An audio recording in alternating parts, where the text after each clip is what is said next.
시편 121편 1절로 8절 말씀입니다. 내가 산을 향하여 눈을 들리라. 나의 도움이 어디서 올까? 나의 도움은 천지를 지으신 야훼에게로소다. 야훼께서 너를 실족하지 아니하게 하시며 너를 지키시는 이가 졸지 아니하시리로다. 이스라엘을 지키시는 이는 졸지도 아니하시고 주무시지도 아니하시리로다. 야훼는 너를 지키시는 이시라. 야훼께서 내 오른쪽에서 내 그늘이 되시나니 낮의 해가 너를 상하게 하지 아니하며 밤의 달도 너를 해치지 아니하리로다. 야훼께서 너를 지켜 모든 환난을 면하게 하시며 또 내 영혼을 지키시리로다. 야훼께서 너의 출입을 지금부터 영원까지 지키시리로다. 아멘. 아멘. 오늘 저는 시편 121편 1절로 8절 말씀을 통해서 우리를 도우시는 성령님이라는 제목으로 함께 은혜를 나누고자 합니다.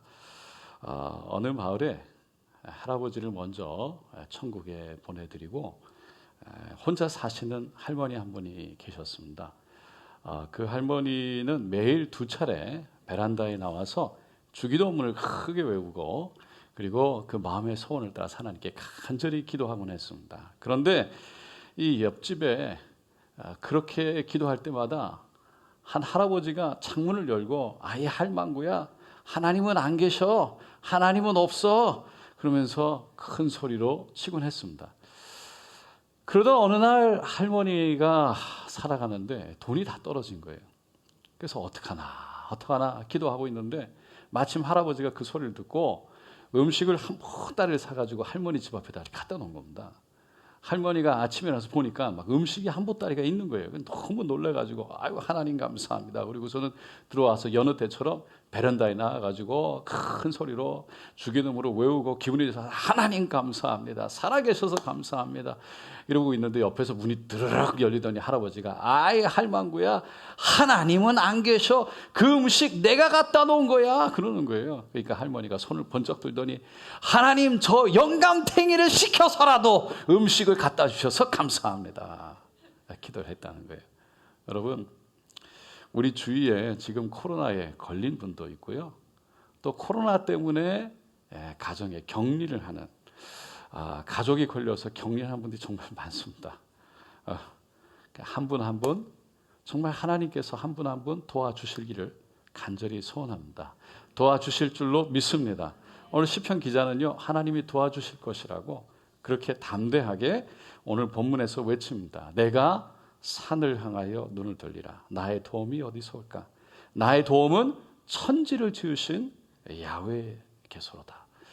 여러분, 예루살렘은요, 천지가 이렇게 산이 이렇게 둘러져 있어요. 그래서 이방인들이 쳐들어오면 산이 이렇게 막았대요. 그래서 산을 보면서 도움을 구하나, 산이 지켜주나, 그게 아니라 그 산이 아니라 그 산을 지으신 하나님이 우리를 지켜주신다는 고백인 거예요.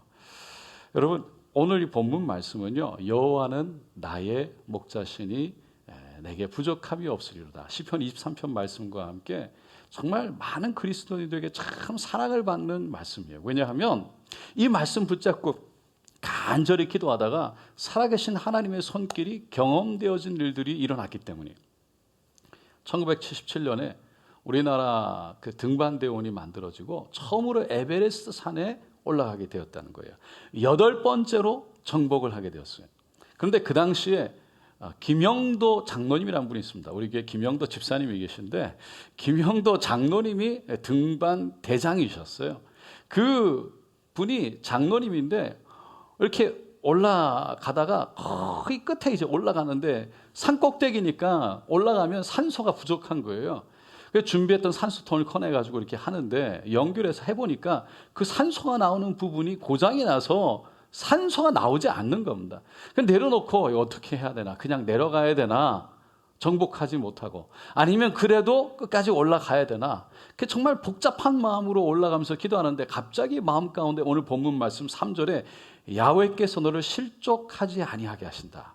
이 말씀이 마음에 꽉 와닿는 거예요. 뭔가 그러면서 그 말씀을 붙잡고 간절히 기도하면서 걸어가는데 갑자기 발에 뭐가 하나 툭 걸려오는 게 있는 거예요. 툭 걸렸어요. 그래서 그걸 이렇게 보니까 파보니까 이 미국 우주항공국 나사 마크가 찍힌 산소통 12개가 숨겨져 있는 겁니다. 그걸 빼가지고 다 들려매고 그 정원 전부 다 메고서는 끝까지 올라가서 에베레스트 산을 정복했다는 겁니다. 그런데 정말 놀라운 것은 그게 정복했다는 것이 다가 아니라 그때 그 시간에 이장로님의 그 권사님, 죄송합니다. 김영대 장로님 권사님이 집에서 한국에서 바로 그 시간에 오늘 본문 말씀 시편 112편을 펴놓고 기도하고 있었다는 거예요. 하나님은 살아계신 줄로 믿습니다. 뿐만 아니라 우리의 기도를 들으시고 도우시는 줄로 믿습니다. 사복음서에 보면요, 예수님이 이 땅에 살아계실 때 하셨던 말씀들이 참 많이 기록되어져 있어요. 그 중에서 가장 우리에게 중요한 말씀, 또 우리에게 크게 영향을 끼친 말씀을 손꼽으라고 한다면 마태복음 5장, 6장, 7장에 나오는 산상수훈 말씀과 함께 요한복음 14장, 15장, 16장에 나오는 이 마지막 만찬을 끝내고 제자들과 함께 그리고 그 다락방에서 전했던 말씀을 꼽을 수가 있을 거예요. 마태복음은 산상수는 예수님이 사역을 시작하면서 선포하셨던 말씀이라면 이 요한복음은 14장, 15장, 16장은 예수님이 삶을 마감하면서 제자들에게 말씀하셨던 말씀입니다. 그런데 특별히 이 제자들이 마지막 요한복음에 보면요, 이 구원에 대한 말씀을 하면서도 설명하면서도 중요한 말씀, 제자들이 경험하게 될 두려움에 대한 말씀을 풀어서 설명합니다. 제자들이 경험하게 될 두려움이라는 것은 너희들 중에 누군가가 한 명이 나를 배반할 거야, 배신할 거야, 팔 거야 라는 말도 두려움이 되었지만 그보다 예수님이 그 제자들을 내려놓고 내가 어디론가 간다는 그 말씀이 너무 두려웠어요. 예수님이 가시면 우리는 어떻게 해요? 라는 두려움이 있었던 거죠. 예수님은 그 해결책으로 보혜사 성령님을 너에게 보내주겠다라고 약속하십니다. 그것이 요한복음 14장 25절로 27절이에요. 다 같이 한번 읽어보겠습니다. 내가 아직 너희와 함께 있어서 이 말을 너희에게 하였거니와 보혜사 곧 아버지께서 내 이름으로 보내실 성령 그가 너희에게 모든 것을 가르치고 내가 너희에게 말한 모든 것을 생각나게 하리라. 평안을 너희에게 끼치노니 곧 나의 평안을 너희에게 주노라. 내가 너희에게 주는 것은 세상이 주는 것과 같이 아니하니라. 너희는 마음에 근심하지도 말고 두려워하지도 말라. 보혜사 성령님을 보내줄 텐데 너에게 평안을 줄 거라는 거예요. 그래서 마음에 두려움과 걱정과 근심하지 마라. 그 평안은 세상에 주는 평안과 다르다는 거예요. 여러분, 예수님이 우리에게 보혜사 성령님 보내주신 줄로 믿습니다. 이 보혜사라는 말에는요, 크게 두 가지가 있습니다. 의미가 있습니다. 첫째는 변호자, 대언자라는 의미가 있고 또 다른 것은 위로자, 함께하는 자, 도우는 자라는 의미가 있어요. 예수님이 인간의 몸을 입고 이 땅에 오셨잖아요. 그 오신 이유를 요한 1서 2장 1절에 보면요, 우리의 죄를 변호하기 위해서 오셨다는 거예요. 나의 자녀들아, 내가 이것을 너희에게 쓰면 너희로 죄를 범하지 않게 하려 함이라. 만일 누가 죄를 범하여도 아버지 앞에서 우리에게 대언자가 있으니 곧 의로우신 예수 그리스도시라. 마지막 날에 하나님의 심판대 앞에 우리는 다 서게 될 거예요. 그러면 우리의 죄값으로 심판을 받게 되는데 그 죄에 대한 그 값은 성경에서 사망이다 말합니다. 즉 지옥이다 라고 말하고 있어요. 죽음이다 라는 것이에요. 그런데 그래 곧 사망이야, 죄값을 치러야지, 지옥이라고 말씀하시는데 그 앞에 예수님이 나타나서 우리를 대신해서 말씀하여 주신다는 거예요. 내가 십자가에서 이 사람의 죄값을 다 치렀습니다. 내 피로 다 갚았습니다. 그러므로 이 사람은 내 피로 죄 없이 되었습니다 라고 대언해서 말씀해 주신다는 거예요. 여러분, 우리가 십자가를 통해서 죄 용서를 받을 뿐만 아니라 그 성령님이 오늘 이 시간 우리와 함께 하셔서 할렐루야, 위로자가 되어 주시는 줄로 믿습니다. 광야 같은 이 땅에서 혼자 사는 것이 아니라고 말씀하세요. 혼자가 아니라 성령님이 함께 하신다는 거예요. 예수님이 이 땅에 오셨을 때요, 천사들이 예수님의 아버지 요셉에게 나타나셨죠. 그리고 이렇게 말씀하셨어요. 보라, 처녀가 잉태하여 아들을 낳을 것이요 그의 이름은 임마누엘이라 하리라 하셨으니 이를 번역한즉 하나님이 우리와 함께 하시다 함이라. 여러분, 예수님이 이 땅에 성령으로 함께 하셔서 우리와 함께 하시는 하나님 되시는 줄로 믿습니다. 그 성령님이 우리와 함께 하시면요, 우리 안에 계시면 이런 일이 일어난다고 예수님이 요한복음 7장에 말씀하셨어요. 37절, 38절, 39절 다 같이 한번 읽어보겠습니다. 명절 끝날 곧 큰 날에 예수께서 서서 외쳐 이르되 누구든지 목마르거든 내게 와서 마시라. 나를 믿는 자는 성경의 이름과 같이 그 배에서 생수의 강이 흘러 나오리라 하시니 이는 그를 믿는 자들이 받을 성령을 가리켜 말씀하신 것이라. 그러니까 성령님이 임하시면 그 성령이 우리 안에서 생수의 강을 넘쳐 흐르게 한다는 거예요. 여러분, 목마른 적이 있으시죠? 열심히 운동하고서 목이 확 마를 때 그때 뭐를 마셔도 사실은 목이 계속 마른데 정말 좋은 거는 시원한 생수 한 병이에요. 한 잔 쫙 마시면 정말 속에서부터 시원하게 갈증해서 되잖아요. 그러니까 성령님에게 나오는 자에게 그런 생수를 허락하신다. 우리가 살아가면서 참 얼마나 많은 일들을 이런저런 일을 경험합니까? 근데 때로는 두려운 일도 경험하고 때로는 외로운 일도 경험하죠. 근데 그때마다 정말 우리에게 필요한 게 뭘까 생각해 보면 하늘의 위로인 거예요.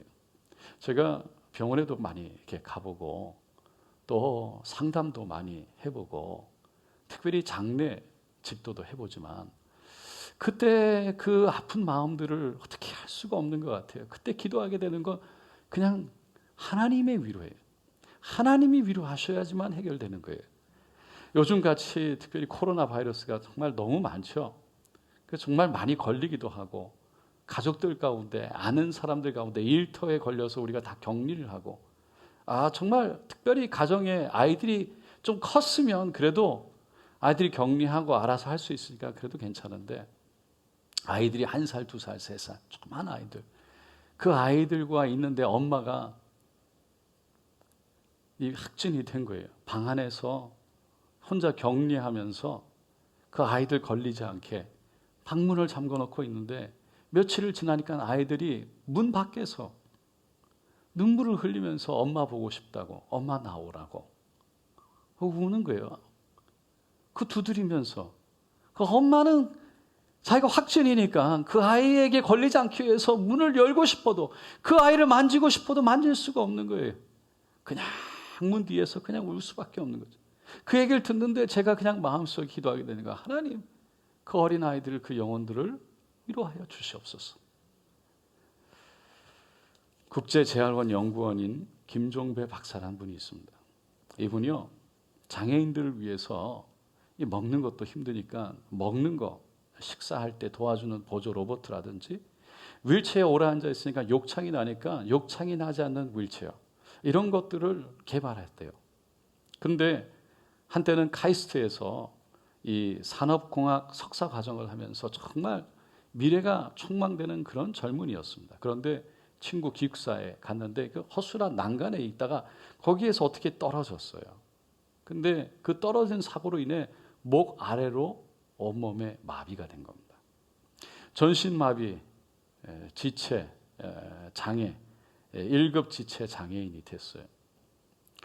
정말 앞날이 촉망받던 젊은 청년이 지금 아무것도 혼자 힘으로 할 수 없게 된 거죠.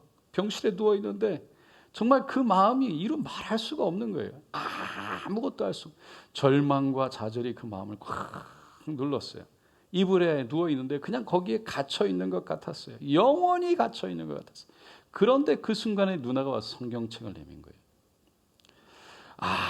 아무것도 할 게 없어서 할 수가 없어서 그냥 이불에 갇혀서 성경을 읽는데 요한복음을 지나가게 되었습니다. 근데 거기에 진리를 알지니 진리가 너희를 자유롭게 하리라. 이 말씀을 보는데 마음속에 쿵 하고 뭐가 부딪혀 오는 거예요. 자유? 정말 영원히 자유를 빼앗겼다고 생각했어요. 그냥 그 안에 갇혀서 나는 자유가 없어, 이젠 아무것도 못하는 생각인데 갑자기 진리가 자유케 한다는 거예요. 이 말씀이요 막 눈에 확 들어오는 거예요. 그러면서 그 밑에 보니까 내가 곧 길이요 진리요 생명이라고 말하는 거예요. 예수님, 길이고 진리고 생명이신 예수님을 만나고 예수님이 자신을 정말 자유케 한다, 이 말씀이요 그냥 마음속에 있는 그대로 확 들어왔어요. 그냥 믿어졌어요. 받아들여졌어요. 그러면서 그 예수님이 믿어지니까 갑자기 삶 속에 변화가 일어나는데, 그렇게 자기가 장애로 누워있는 것이 창피하고 부끄럽고 아무에게도 보여주고 싶지 않았는 그 모습이요 그게 사라지는 거예요. 그렇게 열등감, 그렇게 부족하다고 해서 그냥 감추고 있는 사람들 앞에 드러내 싫었는데 아무렇지도, 이상하게 아무렇지도 않고 그냥 이상하게 자신감이 일어나는 거예요. 그때부터 하나님의 인도를 받기 시작합니다. 나이 40에 이 장애를 가지고요 미국에 유학을 가요. 미국 피츠버그라는 대학에 거기에서 박사학위를 마치고 그리고 그 학교에서 교수가 됩니다. 미국은 호주도 마찬가지지만 장애인들이 살아가기 참 좋은 나라잖아요. 시설이 잘 돼 있잖아요. 그런데 그 대학의 교수까지 된 그것을 다 내려놓고요 한국으로 돌아옵니다. 그리고 한국의 장애인들 복지를 위해서 국립재활원에 들어가 가지고 그 장애인들을 위해서 여러 가지 기구들을 만들고 연구하는 일을 했다는 거예요. 여러분, 우리가 하나님을 정말 경험하면 안 될 것 같고 내가 자유가 없는 것 같고 정말 이것이 끝인 것 같은데, 하나님이 우리 안에서 역사하기 시작하면 새로운 길을 내시고 우리를 자유케 하시는 줄로 믿습니다. 하나님은요 우리가 생각하는 것 이상으로 도저히 눈앞에 아무것도 보이지 않고 깜깜한 가운데서 위로하여 주시고 우리의 마음을 바꿔주셔서 그 위로 가운데 일어나게 하시는 분이에요. 왜냐하면 그분은 살아계신 분이기 때문에. 제가 미국에서 공부를 하면서 이 중고등부 아이들과 함께 이렇게 산에 올라갈 때가 있었습니다. 한 번씩 산에 올라가면 아주 캠핑을 하는 거예요. 텐트를 치고. 그래서 막 숲이 울창한 곳에 올라가가지고 막 나무들이 이렇게 막 쭉 올라가 있는데 거기에 이렇게 공터에 텐트를 치고 아이들과 앉아가지고 모닥불을 피워놓고는 그 하늘을 바라보면서 함께 이렇게 보는 거예요. 별들이요 초롱초롱해요. 그런데 거기에서 저 별들을 다 보게 하다가 저 별들을 누가 만드셨을까? 그렇게 묻는 거예요. 그럼 아이들이요 누가 만드셨지? 이 나무를 봐. 이 나무가 이 멋진 나무들 누가 만들었을까?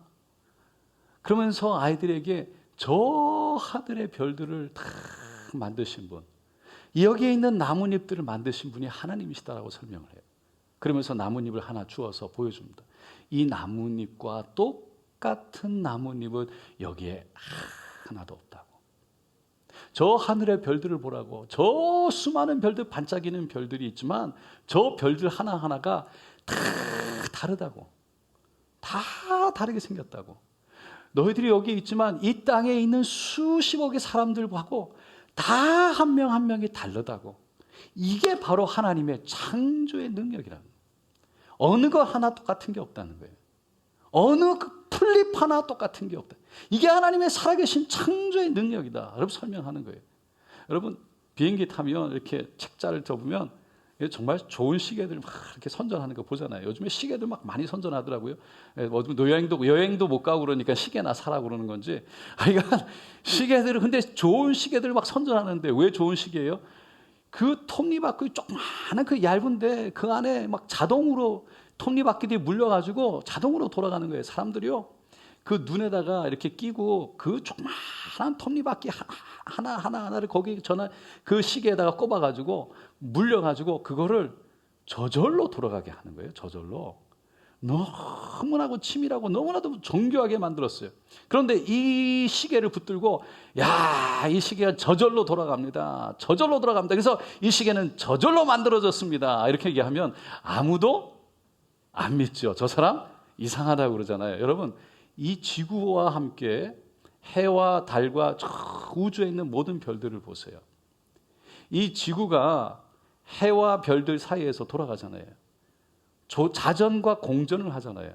지구가요, 해에서 조금만 가까워도 이 불에 타서 없어지고요. 조금만 멀어도 다 얼음으로 변해서 아무도 못 산대요. 그런데 이게 한치의 오차도 없이 정확하게 해 주변을 돌고 달 주변을 돌면서 이게 정확하게 그 시계보다 더 정교하게, 더 정밀하게, 더 복잡하게 이 우주가 돌아가고 있다는 거예요. 그러니까 지금 이 우주가 돌아가는 것이 저절로 만들어졌다는 것을 믿는다는 것은 시계가 저절로 만들었다는 것을 믿는 것보다 더 큰 믿음이 필요하다는 거예요. 할렐루야.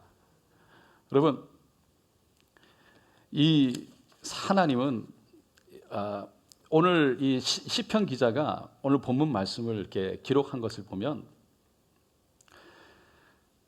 그냥 하나님이 살아계십니다. 하나님이 도와주십니다.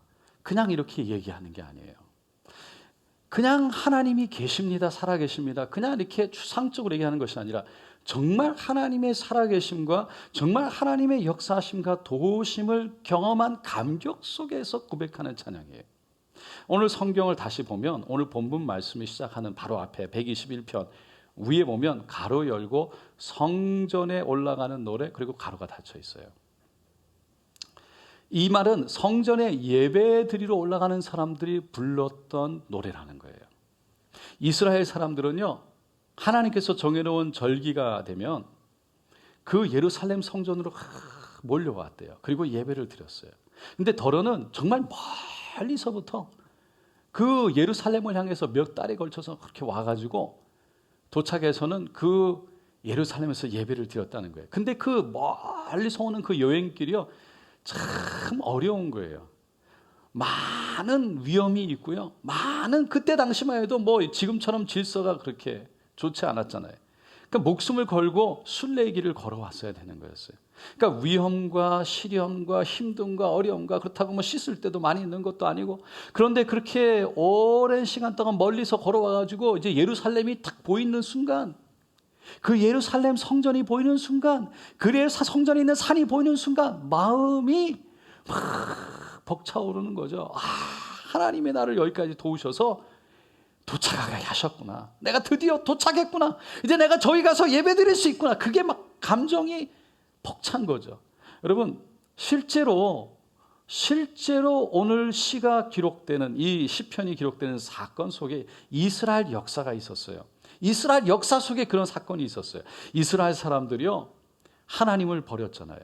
그리고 하나님을 등지고 우상을 섬겼어요. 그래서 북이스라엘은 아수르에게 망하고 남유다는 바벨론에게 망했지요. 그때에 예루살렘 성전이 무너졌잖아요. 그런데 그 수많은 유대인들이 결국은 바벨론으로 포로가 돼서 잡혀갔지만 70년이 지난 후에 다시 돌아오게 되는데 3번에 걸쳐서 돌아왔죠. 첫 번째 돌아올 때가 1차 기한인데 스룹바벨을 중심으로 해서 5만여 명의 사람들이 돌아왔대요. 두 번째가 에스라를 중심으로 해서 1754명이 돌아왔습니다. 그런데 어떤 성경학자들은요, 그 오늘 본문 말씀이 그때 기록되었을 거라는 거예요. 왜냐하면 2차 기한 그때에 특별한 일이 있었어요. 바벨론이라는 나라가 망하고 페르시아가 일어나서 페르시아 첫 번째 고레스 왕이 다 이스라엘 사람은 돌아가라고 명령을 내렸잖아요. 시간이 지나고 에스라가 내려올 때는 그때 페르시아의 왕이 누구냐면 아닥사스다 왕이었어요. 근데 이 아닥사스다 왕은요, 이 에스라를 참 총애했어요. 사랑했어요. 좋아했어요. 그래서 에스라가 예루살렘에서 성전이 아직 지어지지 않고 있다는 얘기를 듣고 이제 간다고 하니까 그래 내가 다 도와줄게 라고 그래서 뭐든지 얘기해라. 다 도와주겠다고 허락을 합니다. 이 에스라가 그때 왕에게 구하지 않은 것이 한 가지가 있었다는 거예요. 그게 뭐냐면 예루살렘까지 내려가는데 바벨론에서 그들을 호위할 군사를 달라는 경비병을 달라는 얘기를 안 했대요. 바벨론에서 예루살렘까지가 거리가 15,000km였답니다. 그러니까 아주 멀고 험한 길이었어요. 그렇기 때문에 정말 어떻게 생각하면 가장 에스라에게 필요했던 건 그들을 지켜줄 호위병이었어요. 하지만 에스라와 제사장들은요, 신변, 하나님의 나라, 하나님의 성전을 위해서 예루살렘을 향해서 예배드리러 가는 그들을 지켜야 할 분은 하나님이시기 때문에 그들의 그 왕에게 신변보호를 요청하는 것이 부끄럽게 생각했다는 거예요. 부끄럽게. 왜냐하면 정말 살아계신 하나님이 우리를 지켜주셔야 된다라고 고백한 거예요. 하나님이 지켜주셔야지 왜 군인들이 우리를 지켜주겠냐, 지켜달라고 하냐, 그런 생각이었다는 거예요. 그래서 하나님의 성전에 바칠 엄청난 양의 금과 은과 보석들, 그런 물건들을 다 싣고 저 남북 간의 거리를 2번 왔다 갔다 할 수 있는 그 15,000km를요 정말 다 아이들과 함께 내려오기 시작한 거예요. 아마 그때 그 당시에 소문을 들은 사람들도 있었을 겁니다. 야, 저기 누가 금을 신고 간대, 은을 신고 간대. 그걸 노리는 도적들도 얼마나 있었겠어요. 하지만 에스라와 제사장은 그걸 알고 있었지만 왕에게 무장한 그런 군인들을 요청한 것이 아니라 하나님 앞에 금식하고 기도했다는 겁니다. 그리고 하나님 앞에 인도를 구했어요. 그렇게 어린 자녀를 데리고 먼 여장을 온 거죠. 어떻게 처음에 떠날 때 얼마나 가슴 졸였겠어요. 빈몸으로 떠난 것도 아니고 하나님을 위해서, 그 성전을 위해서 그 예배를 드린다고 여러 가지 보물들을 가지고 먼 여정을 넉 달 만에 내려온 거예요. 그리고는 1754명 전원이 그 예루살렘 성전에 도착을 했는데 멀리서 지금 성전이 보이는데 여러분, 그들의 마음속에 얼마나 그 먼 길을 오면서 그 마음속에 여러 가지 지나올 때 있었던 그 일들이 정말 주마등처럼 지나가면서 벅차올랐겠어요. 하나님이 우리를 지켜주셨구나, 하나님이 우리를 도와주셨구나, 그 생각을 하면서 눈물을 흘리고 아마 그들은 손을 들고 할렐루야 아마 그 성전 앞에서 외쳤을 거예요. 그래서 오늘 본문을 말씀을 보면 시편 기자가 그냥 추상적으로 하나님이 우리를 도우신다, 이거를요 그냥 하나님이 도우십니다, 그냥 이렇게 고백한 것이 아니라 그들의 하나님의 인도함을 받고 나서 그들의 마음속에 경험되어졌던 그 간증들을 찬송 가운데 하나님 앞에 올려드리는 고백인 거예요. 에스라 선지자도요, 에스라서 8장 21절 23절에 이렇게 고백했습니다. 한번 다 같이 읽어볼게요. 그때에 내가 아하왕 강가에서 금식을 선포하고 우리 하나님 앞에서 스스로 겸비하여 우리와 우리 어린아이와 모든 소유를 위하여 평탄한 길을 그에게 간구하였으니 이는 우리가 전에 왕에게 아뢰기를 우리 하나님의 손은 자기를 찾는 모든 자에게 선을 베푸시고 자기를 배반하는 모든 자에게는 권능과 진노를 내리신다 하였으므로 길에서 적군을 막고 우리를 도울 보병과 마병을 왕에게 구하기를 부끄러워하였습니다. 그러므로 우리가 이를 위하여 금식하며 우리 하나님께 간구하였더니 그의 응낙하심을 입었느니라. 그의 응답하심, 그의 허락하심을, 그의 지키고 인도하심을 우리가 입었다는 거예요. 사랑하는 성도 여러분, 제가 늘 말씀드리지만 기독교는요 종교가 아니에요. 종교는 율법주의적인 그런 어떤 생활, 율법적인 생활을 강조해요. 그러니까 살아계신 하나님하고의 관계를 함께하는 것이 신앙생활인데 그게 아니라 그냥 정성과 열심과 열정으로 어떤 의식을 해야 된다, 잘 지켜야 된다, 그리고 바르게 살아야 된다, 착하게 살아야 된다, 어떤 그런 데만 자꾸 초점을 맞춰요. 그게 종교생활이에요. 그런데 신앙생활은 우리의 마음을 예수님께 드리고 예수님과 통하고 예수님의 음성을 듣고 그분과 교제하고 그분과 함께 살아가는 데 초점을 맞춘 것이 신앙생활이에요. 종교에는요 그냥 뭘 늘 해야 되는 어떤 자꾸 의식 속에 뭘 해야 되는 거기에 쫓기다 보니까 진정한 살아있는 하나님의 만지심이 없는 거죠. 그러니까 위로와 평안이 없다는 거죠. 내가 의식에 맞춰서 뭔가를 해야 된다, 이렇게 해야지만 되고 이거 안 하면 무슨 나쁜 일이 일어날 것 같고 자꾸 그 의식에 초점을, 그 올바른 일, 선한 일 자꾸 거기에 초점을 맞추고 그러니까 거기에 자꾸 잡혀가지고 거기에 매여서 살아가는 거예요. 그런데 신앙은 그 선하신 예수님을 붙잡고 살아가는 거예요. 그 예수님이 나와 내가 예수님 안에 있어서 그 예수님의 모습이 내 안에 드러난 그것이 저절로 성령 안에서 일어나는 거예요. 그래서 그분의 인도하심 안에 살아가는 거예요. 다시 말해서 내가 하는 것이 아니고 신앙생활은 내가 그분에게 드려서 그분을 의지해서 그분이 나를 통해서 일하시도록 하는 것이 신앙생활. 나를 맡기는 게 신앙생활이에요. 내가 뭘 하는 것이 아니라 그분이 나를 통해서 일하시도록 나를 맡기는 것이 신앙생활. 그분을 의지하는 것이 신앙생활이라는 거예요. 그래서 그분이 누군지를 알아가는 것이 신앙생활이고요. 내가 그분 앞에서 누구인지를 알아가는 것이 신앙생활이에요. 다시 말해서 그분이 나를 어떻게 생각하시는지, 얼마나 사랑하시는지 그거를 깨달아가는 것이 신앙생활이에요.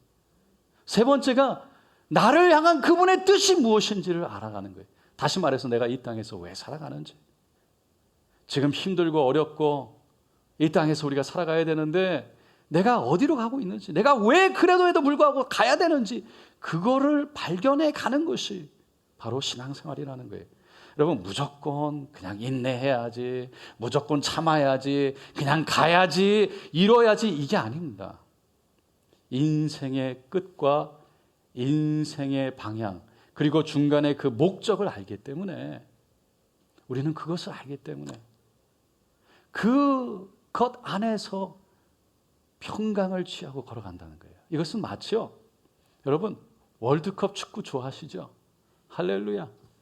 월드컵 축구가 일어나면 4년에 한 번씩 전부 다 TV 앞에 모이잖아요.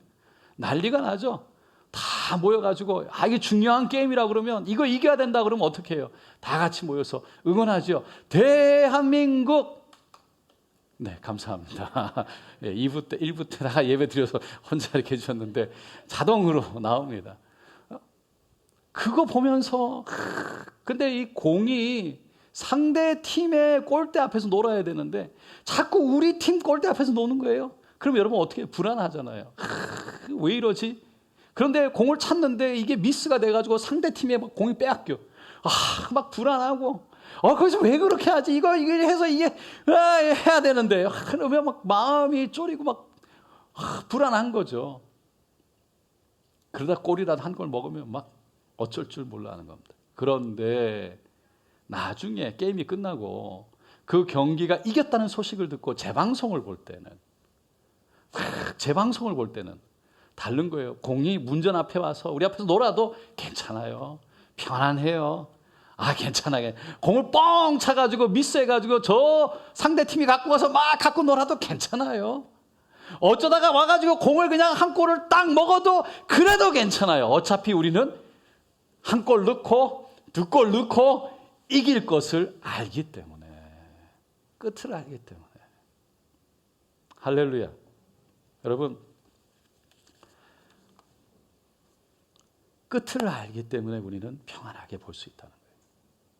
우리는 왜 사는지, 어디로 가고 있는지 끝을 알고 살아가는 사람이기 때문에 세상은 난리 속에 살아가지만 그럼에도 불구하고 우리는 그 안에서 평안을 누릴 수 있는 사람이라는 거예요. 하나님은 이 팬데믹도 지나가게 하실 것이고, 할렐루야.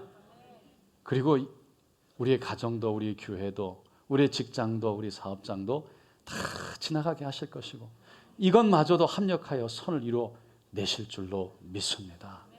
우리는 그것을 믿기 때문에, 할렐루야, 그걸 믿기 때문에 세상이 뒤집어지고 생각지 못한 일들이 너무나 많이 일어나지만 그 안에서 우리의 마음을 요동치 않고 하나님을 바라보고 평안 가운데 하나님이 우리를 인도하시는 길을 걸어갈 수가 있다는 것입니다. 사랑하는 성도 여러분, 하나님이 하실 줄로 믿습니다. 하나님이 도와주실 줄로 믿습니다. 하나님이 이기게 하실 줄로 믿습니다. 끝으로 오늘 말씀, 우리가 읽지 않은 3절로 8절 말씀, 살아계신 하나님에 대해서 이렇게 고백하는 이 말씀 다 같이 읽어보겠습니다. 야훼께서 너를 실족하지 아니하게 하시며 너를 지키시는 이가 졸지 아니하시리로다. 이스라엘을 지키시는 이는 졸지도 아니하시고 주무시지도 아니하시리로다. 야훼는 너를 지키시는 이시라. 야훼께서 내 오른쪽에서 내 그늘이 되시나니 낮의 해가 너를 상하게 하지 아니하며 밤의 달도 너를 해치지 아니하리로다. 야훼께서 너를 지켜 모든 환난을 면하게 하시며 내 영혼을 지키시리로다. 야훼께서 너의 출입을 지금부터 영원까지 지키시리로다. 아멘. 졸지도 아니하시고 주무시지도 아니하시는 그 하나님이 우리를 지키실 줄 믿습니다. 이스라엘 백성을 지키셨던 하나님, 우리의 하나님이 우리를 끝까지 인도하실 줄로 믿습니다.